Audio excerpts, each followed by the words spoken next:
Good morning. Welcome to another episode of Feed Me Friday.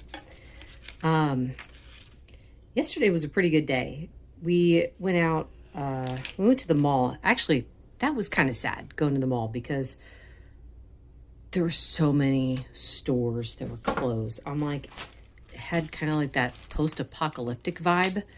The one store we were trying to get to though, Hot Topic, that was still open. They didn't have anything for me, which was kind of sad, but whatever.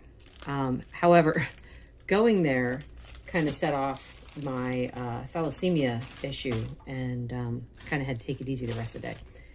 And then I went to table tennis, and I couldn't stay because I just didn't have the energy. So apart from that, it was a good day.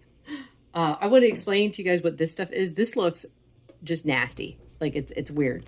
So when I bake my meatballs, you know, I always put cheese in them, and so the oils from the cheese will leach out and the oils from the meat will leach out, and then there's these weird bits from the meat itself, like I don't know what to call them, it's like meat juices, whatever. So rather than throw that stuff away, I save it and then I use it to fry my breakfast with, and oh my goodness, it's so yummy. It actually makes me a little sad to only use like this small amount because I kind of want to just dump it on there. Anyway, so let's see. I had a point to make about what I was talking about yesterday, but now I can't remember. I will say this though. Some of you know that we have a diabetes group going. The first group, I actually started a different group. I actually started a group before that called the Low Carb Coalition, because I wanted to have a group where anyone who was eating under the low carb umbrella could feel like safe to post their stuff. Because if you post in a keto group, you're going to have people telling you that's not keto, there's not enough this, there's not enough that, you know, how can you even label this as keto? So that's one issue. If you're in a carnivore group and you happen to post something that has maybe tomatoes on it, they're going to be like, that's not carnivore. And I'm like, honest to goodness, everyone's got their own definition of these food groups and stuff. So to me, I want people to feel comfortable knowing, okay, so I'm not 100% keto, I'm not 100% carnivore. I eat these things because this is how I feel good, and it's not holding me back from my health goals. So that's why I created that group, Low Carb Coalition. And then after a while of me, you know, I'm always on the hunt for someone who needs help with these diabetes ads because of all the horrifying misinformation out there. I was thinking about a diabetes group, but I was like, well, I don't know. I don't know if I should do that. And then one of my friends, she actually recommended it to me, saying, you know, you should start up a diabetic group. And I'm like, all right. So I did. So the diabetes group, if you're not in there already, I know one of my viewers, Jana. Hi, Jana. She is in the diabetic group. It's called Conquering Diabetes. So the goal there is to give the correct information, what actually lines up with what happens, you know, and then give people a place where they can talk about what's going on, you know, if they have some questions or if they need like recipe ideas. That was the goal of that group. Support, information, and recipes. So anyway, that was all I had to say about that. Anyone who's new, this is steak and scrambled eggs. I like to trim the fat off the steak, not because I'm not going to eat it, but because I like the fat to get crispy, because gross globby fat, no thank you. All right, something else I wanted to talk about. This happened to me a couple times. It's funny, I don't know why these people assume these things, but they'll say, well, you're just going along with what some doctor told you. Like, no, going along with the evidence. This is what I saw happen, so that's what I'm going to stick with. That happened again this week. Someone was, let's see, they were trying to say that a diet high in protein was bad for the kidneys. Now, I don't know if I've ever talked about this in a video yet. I may have.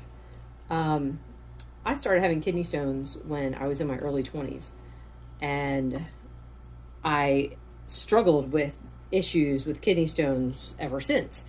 Urinary tract infections, the pain, et cetera, et cetera. I've been in the hospital a couple times. Granted, they never ever got one out of me. I was never able to catch one, so they couldn't see like what kind of stone it was, but you know, I've got all the imaging to prove I definitely had stones. So anyway, 5 months into this diet was the last kidney stone I had, and well, at least the last urinary tract infection I had. I haven't had any problems since then. This is, oh my goodness, this part is just so full of connective tissue. I don't know if any part of it can be saved. Oof, sad. Anyway, so the thing is, my mom, okay. So the thing is, when you had that kind of evidence where you were averaging maybe 2 to 3 urinary tract infections per year and they stop, that's a pretty big deal, because literally every year I was having urinary tract infections and I'd have to get an antibiotic and stuff. I remember I think it was the year before I started this diet, I had 2 urinary tract infections in 1 month. I was in tears. I'm like, I can't believe it's restarting. I didn't know that it was linked to what I was eating. So anyway, not only that, so that's the evidence for me. Urinary tract infection stopped. I haven't had any pain with the kidney stones since then. Let me wash my hands and then we'll get back to it. So I've got, this is Stroop waffle flavor by Bean Around the World.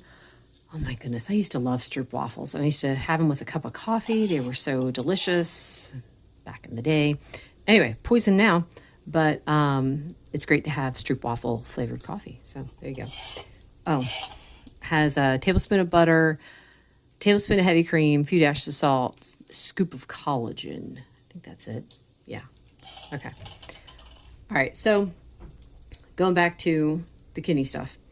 My mom has stage 3 kidney disease. Now, what's odd to me, I don't know if she was ever told that she had stage 3 kidney disease until like the last year and a half, but apparently she's had it for a while.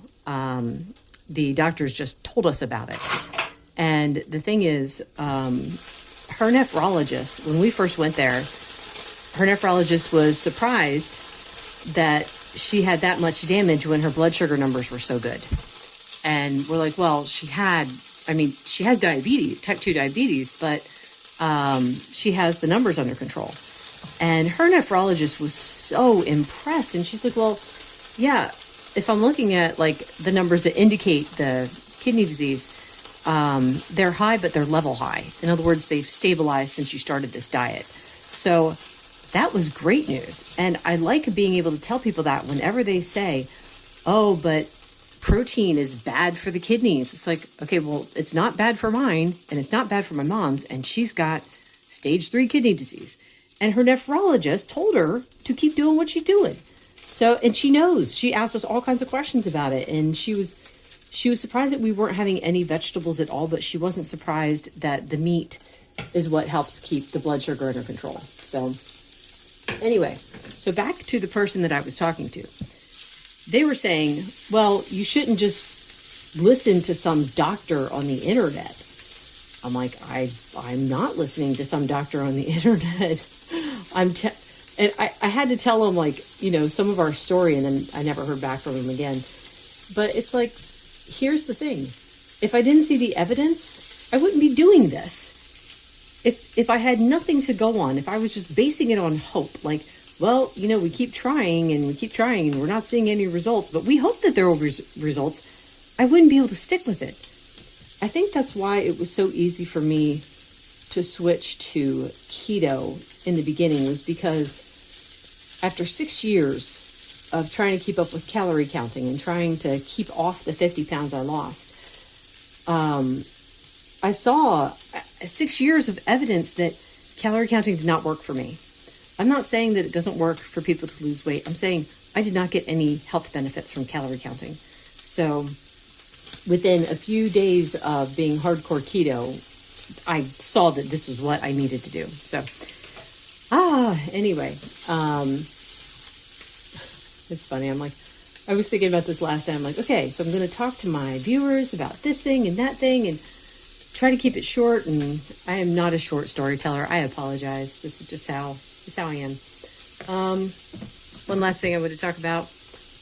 I was listening to Dr. Eric Westman this morning talking about cholesterol and keto, because that's something else I see too. It's like anytime I say that we're on animal, how do I word it?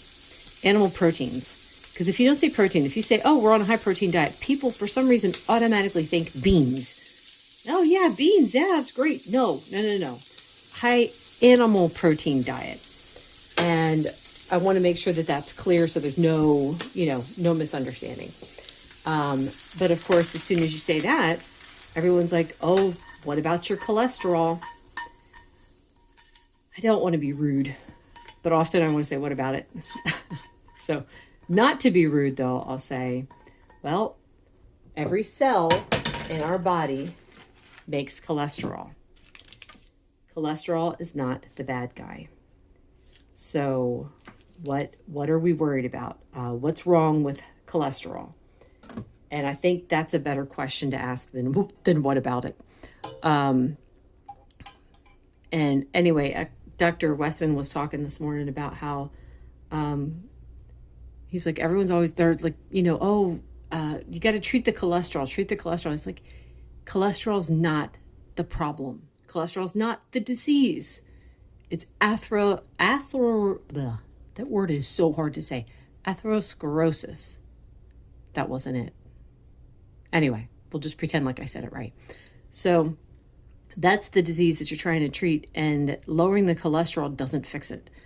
There might be a very small group of people where lowering the cholesterol will help some, but the numbers are just not there to support that. So, yeah. So you have to be armed with information when you're, going around talking to other people. I have a handy dandy link that I will often post where it's like 75% of the people going into the hospital for a heart attack have low to normal cholesterol.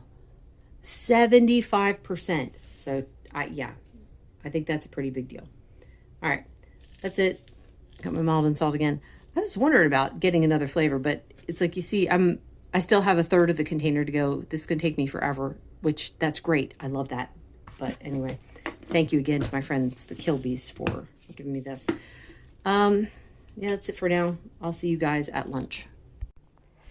Here we've got lunch. I was grinding up some chuck roast this morning, and I had not quite a pound left over, so I turned that into a beef ricotta bake. I'll post a link in the description. And then I topped it with some curry sauce that I got yesterday. If you ever have curry and you're diabetic, make sure you check your blood sugar afterwards, because my mom only had a little bit of this and it raised her blood sugar. I don't check my blood sugar, so I don't know, but I generally know if it's going to cause me a problem, my weight will go up. Like if the carb count is too high in something for me, my weight goes up pretty fast. And it did not yesterday. It actually went down, so I know that this is okay. But it's not something that I would have every day. So just putting that out there. Coffee is, what's it called?